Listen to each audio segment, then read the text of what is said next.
The train shrieked as it groaned into the small Montana station, smoke curling into the vast sky where the sun hung like a burnished coin. Clara Whitmore gripped her carpetbag with trembling hands, her pale blue traveling dress stiff from the long journey. Her heart thudded with the fragile hope that the letters she carried close to her breast had not been lies.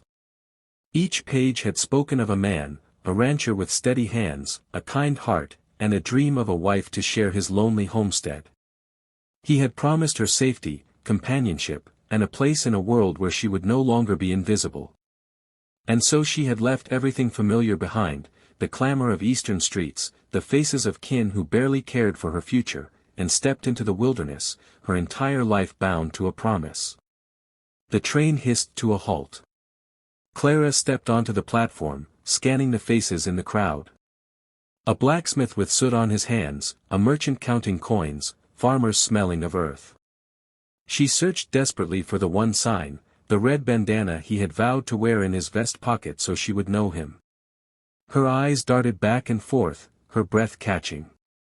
But there was no bandana. No man standing apart, waiting for her with recognition.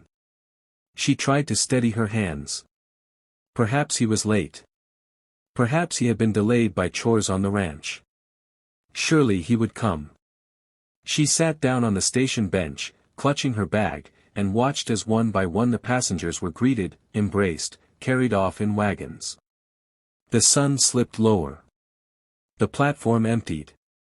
The train let out another piercing whistle and rolled away, leaving Clara surrounded by nothing but blowing dust and the weight of stairs. "She's one of them mail-order brides," a woman's voice whispered nearby. "Looks like her man didn't want her after all," a man muttered, his tone somewhere between pity and amusement. Clara's cheeks burned. She kept her chin high, but her heart felt as though it were cracking in two. She had been abandoned. And then, footsteps. Slow, heavy boots striking the planks with steady rhythm. She looked up and saw a man striding out of the dust. Tall, broad-shouldered, his duster coat worn from years of sun. A wide-brimmed hat shaded his face until he tipped it back, revealing storm-gray eyes that seemed to see straight through her. His jaw was rough with stubble, his mouth a line that could have been sternness or sorrow. He stopped before her, removed his hat, and spoke in a voice that rumbled low and certain. "You've been waiting for me." Clara's lips parted. You're not the man from the letters." "No," the cowboy admitted, his eyes never wavering. "The one you came for ain't coming. He changed his mind. Left you to fend for yourself." He bent and lifted her carpetbag as if it weighed nothing. "But I couldn't just stand by and let you sit here alone, not with folks staring like wolves scenting prey. Name's Jack Coulter. I've got a ranch not far from here. It ain't grand, but it's honest. If you've nowhere else to go, you can come with me." Clara stared at him, torn between fear and relief. "Why?" she asked softly. Jack shifted the bag to one hand. "Because leaving you here would be wrong. And because," his gaze softened. "Because I reckon you've been waiting for me all along, even if you didn't know it." Against her better judgment, Clara rose. The murmurs of the townsfolk buzzed at her back, but she ignored them. For better or worse, her fate had shifted. She followed Jack Coulter into the wide, golden land.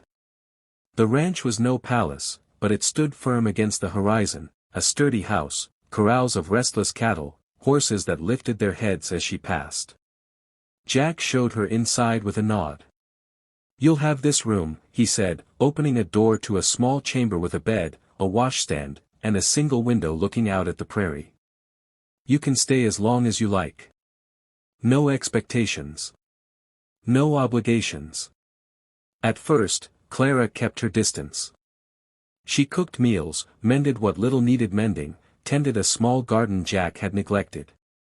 He worked long hours in the fields, his muscles straining under sun and sweat. He spoke little, but when he did, his words carried weight. Slowly, she began to see past his silence, the quiet kindness in how he always left fresh water by her door, the way he fixed a broken chair without being asked, the gentleness with which he treated his horses. But the town did not forget. Each time Clara rode in for supplies, whispers followed her. "That's her, the bride who was left. Now living with Jack Coulter, bold as you please." Some called her foolish, others worse. And though Jack never spoke of it, she saw the tightness in his jaw when he caught the stairs, the way his hand hovered near the gun at his hip when men looked too long. One evening, Clara stood on the porch, her arms wrapped around herself as the sun bled red across the horizon. Jack approached, his shirt damp with sweat, his hands rough from work. He paused, watching her carefully. "Don't let their talk eat at you," he said quietly. "You've got more grit than all of them combined." But Clara's voice cracked. "Maybe I was foolish to come here. Maybe I don't belong in your world, Jack." Something flickered in his eyes, pain quickly buried. He nodded once. "If that's how you feel, I won't stop you." The words cut deeper than she expected. That night, Clara packed her carpetbag once more. At dawn, before the rooster crowed, she walked away from the ranch, her heart heavy.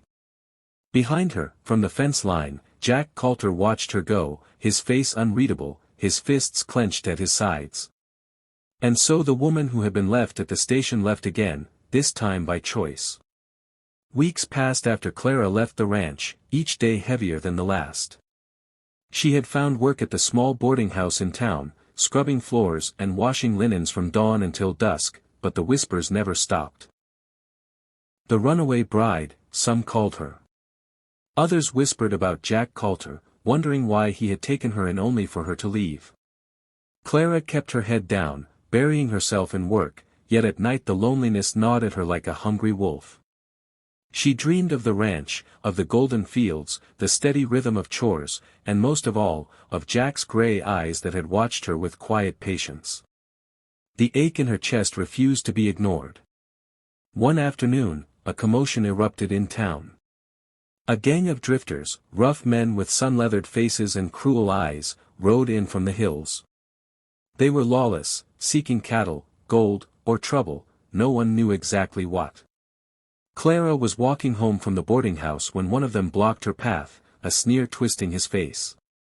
"Well, what do we have here? A pretty little lady all alone." Her heart thundered. Fear froze her in place, her bag dropping from her hands. She wished desperately that Jack were here, that the ranch and its safety were real and not a memory. The men laughed, their intentions clear. She tried to step back, but the man grabbed her arm. Then, a shot rang out. A revolver fired, and the leader of the gang yelped, clutching his shoulder.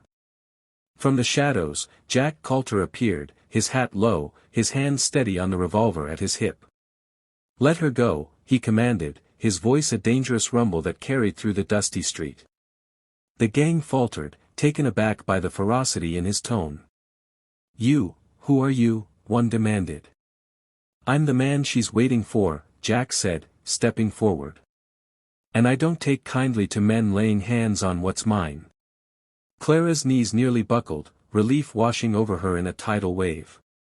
She rushed into his arms without hesitation, burying her face in his chest, tears streaming down her cheeks. Jack held her as though he would never let her go again. "I told you," he whispered. "You've been waiting for me. Even if you didn't know it." The drifters, seeing no victory to be gained, rode off into the hills, leaving dust and silence behind. Clara clung to Jack, her fear melting into something far stronger. "I thought I was alone," she murmured. "You never were," he replied. "Not really. And I never stopped looking for you." That night, the two returned to the ranch, riding under a sky blazing with stars. The land stretched out like a promise, quiet and endless. The ranch seemed different now, welcoming in a way that mirrored the warmth between them. Clara unpacked her bag, but this time she did not feel fear, shame, or doubt. Over the following weeks, life at the ranch became their own. Clara tended the garden and the animals, and Jack worked the fields, but their days were filled with laughter, shared stories, and quiet moments on the porch where the wind swept across the plains.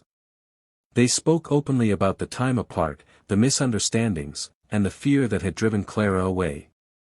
Jack never scolded her, never pressed blame. Instead, he offered trust, patience, and understanding. One evening, as the sun dipped behind the mountains, casting the prairie in molten gold, Jack approached Clara with a small smile.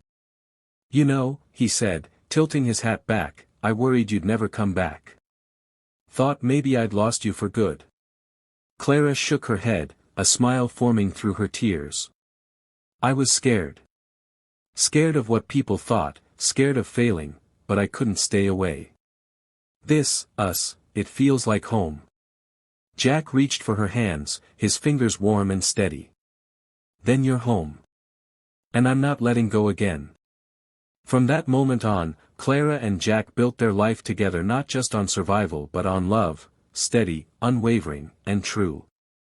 They faced storms, droughts, and gossip, but nothing could shake what had grown between them.